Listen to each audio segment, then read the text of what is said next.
अब हम करेंगे अपना क्वेश्चन नंबर 6 एक्सरसाइज 1.2। देखो सेट है हमारा इंटीजर्स का, रिलेशन है A B belongs to integer, A plus B क्या है A1। ठीक है, तो पहले करेंगे रिफ्लेक्सिव के लिए। रिफ्लेक्सिव के लिए जब होगा जब हम ए प्लस ए किसके इक्वल हो E1, तो ए प्लस ए करके देखो, a plus a is equal to 2a क्या है 2 का मल्टीपल मतलब इवन नंबर।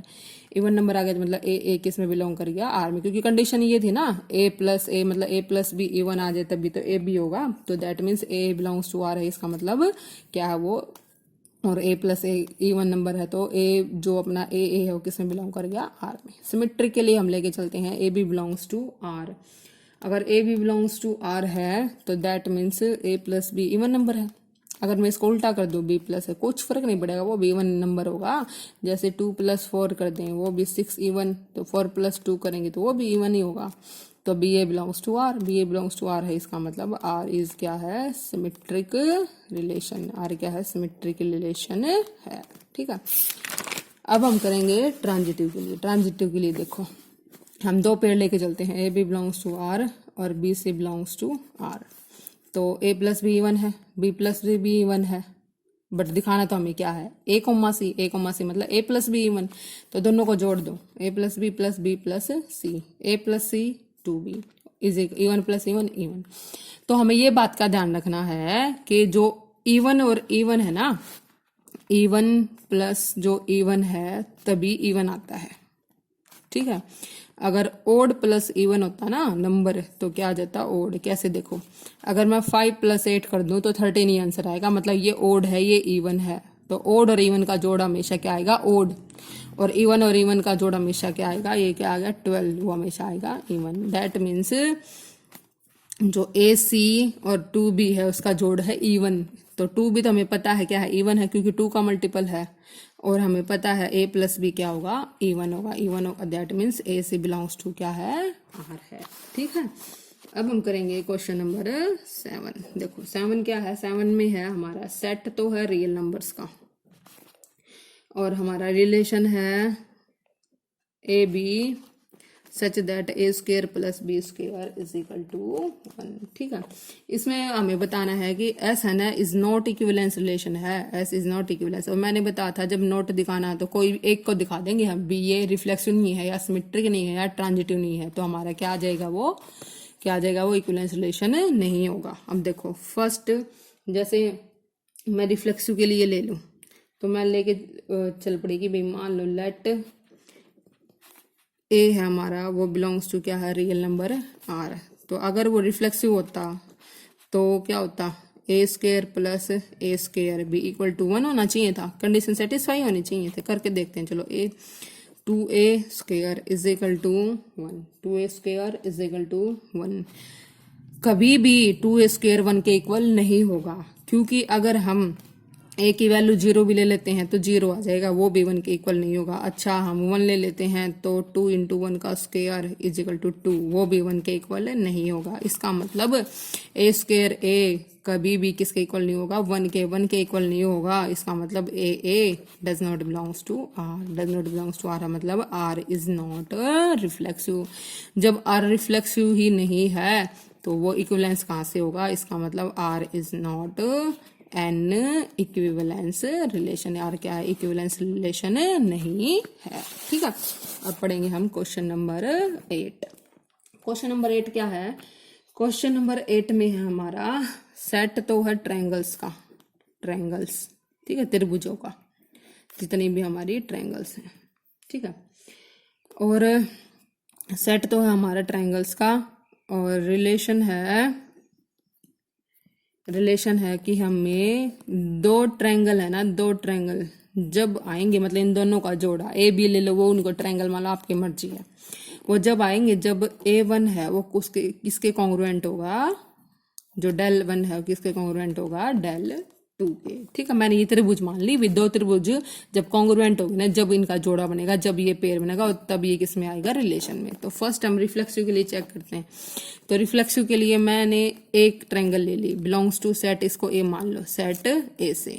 ठीक है, तो अगर del 1 क्या बिलोंग्स टू आर है, del 1 बिलोंग्स टू आर है, इसका मतलब del 1 खुद के कॉन्ग्रुएंट होना चाहिए। कॉन्ग्रुएंट का मतलब है साइज भी सेम दोनों, जैसे एक ये ट्रायंगल, ये मान ली एक ये ट्रायंगल, इनका साइज भी सेम, ठीक है। साइज क्या होना चाहिए, हमें सेम होना चाहिए, और इनका जो आकार है, शेप है, वो भी सेम होनी चाहिए। ये नहीं भी एक ट्रायंगल और एक सर्कल बना दिया। तो कॉन्ग्रुएंट का मतलब होता है साइज भी सेम और शेप भी सेम। जितनी ये है ना, इतनी है उतनी ही ये होना चाहिए, ये बड़ी नहीं होनी चाहिए, ठीक है। कहीं ये ऐसे बड़ी लिख दो, बड़ी नहीं होनी चाहिए, सेम साइज और सेम शेप। अब हमें पता है कि मान लो एक ट्रायंगल ये है, दूसरी ट्रायंगल ये है, दोनों सेम ही है, सेम ही है, तो क्या होगा, सेम ही तो साइज की होंगी। इसका मतलब क्या हो गया, del 1 क्या कॉन्ग्रुएंट है किसके, del 1 के। हमें पता है जो जो ये है हमारी त्रिभुज है, खुद की त्रिभुज जो खुद के ऊपर तो होगी कॉन्ग्रुएंट, दैट मीन्स del 1 है, del 1 किस में बिलोंग कर गया, R मन में। इसका मतलब R इज क्या हो गया, रिफ्लेक्सिव। R तो क्या हो गया, रिफ्लेक्स हो गया, ठीक है भाई। अब हम लेके चलेंगे क्या, सिमेट्रिक। सिमेट्रिक में हम क्या लेके चलते हैं, एक पेड़ लेके चलते हैं ए बी, मतलब del 1 del 2 belongs to R. अब हमने उल्टा दिखाना है। अब इसने बोला है कि भी del 1 del 2 के सेम साइज की है, इसका मतलब कॉन्ग्रुएंट है। जब ये इसके सेम साइज की तो ये भी इसके सेम साइज की होगी, बात तो एक ही है। दैट मीन्स del 2 भी किसके कॉन्ग्रुएंट होगी, del 1 के। दैट मीन्स del 2 del 1 भी क्या होगी, बिलोंग्स टू आर, ठीक है। सेम भाई, ये इसके बराबर तो ये भी इसके बराबर, तो इसका मतलब आर इज सिमेट्रिक। थर्ड लेके चलते हैं हम ट्रांजिटिव। देखो ट्रांजिटिव में क्या होता है, हम लेके चलेंगे del 1 del 2 और एक del 2 del 3। बी भी सेम ले लिया, बिलोंग्स टू आर। इसने बोला है del 1 किसके सिमिलर है, del 2 के। सिमिलर नहीं, कॉन्ग्रुएंट मतलब सेम साइज के। और del 2 किसके सेम साइज की है, del 3 के। ये इसके बराबर है और ये इसके बराबर है, इसका मतलब तीनों बराबर होगी, तीनों बराबर होगी। तो del 1 किसके बराबर होगी, del 2 के। del 2 किसके बराबर होगी, del 3 के। इसका मतलब del 1 भी किसके कॉन्ग्रुएंट होगी, del 3 के। इसका मतलब del 1 del 3 भी किस में बिलोंग करे, आर में। तो आर क्या हो गया, ट्रांजिटिव। आर रिफ्लेक्सिव भी हो गया, आर सिमेट्रिक भी हो गया, आर ट्रांजिटिव भी हो गया। इसका मतलब आर क्या है, आर हमारा इक्विवेलेंस रिलेशन भी है, ठीक है।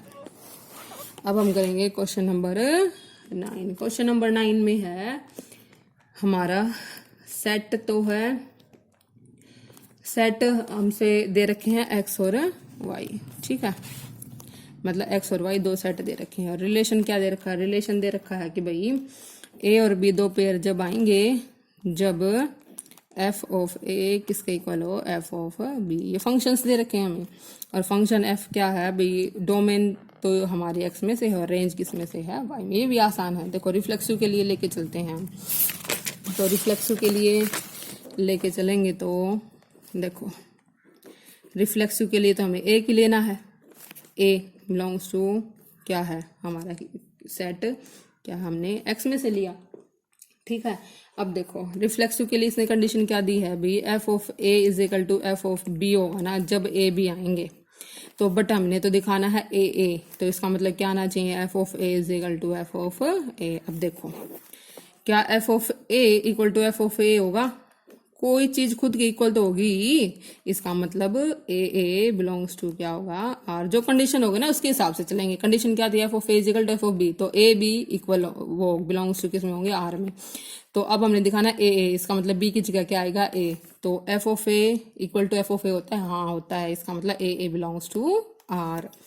सेकेंड हम लेके चलेंगे सिमेट्रिक। सिमेट्रिक के लिए देखो हम लेके चलेंगे a B belongs to R. अगर a B belongs to R है, इसका मतलब एफ ऑफ ए किसका इक्वल, एफ ऑफ बी। अगर मैं इसको उल्टा कर दूं, f of b is equal to F of a, क्या होगा, जब f of A F of B के इक्वल है तो एफ ऑफ बी भी एफ ऑफ ए के इक्वल होगा। That means b A belongs to R आ गया। इसका मतलब आर क्या आ गया, सिमेट्रिक। थर्ड हम करेंगे ट्रांजिटिव, ठीक है। ट्रांजिटिव के लिए देखो हम लेके चले A B belongs to R, B C belongs to R, ठीक है। तो A B belongs to R है, इसका मतलब F of A is equal to F of B है। B C belongs to R है, इसका मतलब एफ ऑफ बी किसके इक्वल है, एफ ऑफ सी के। F of A F of B के, F of B F of C के, इसका मतलब तीनों इक्वल हो गए, तीनों इक्वल हो गए तो इसका मतलब एफ ऑफ ए है वो भी किसके इक्वल होगा, एफ ऑफ सी के। That means A C B belongs to R. जब आर रिफ्लेक्सिव भी हो गया, ट्रांजिटिव भी हो गया, सिमेट्रिक भी हो गया, इसका मतलब क्या है, R is an equivalence relation. R क्या है, इक्विवेलेंस रिलेशन है, ठीक है, R is an equivalence relation.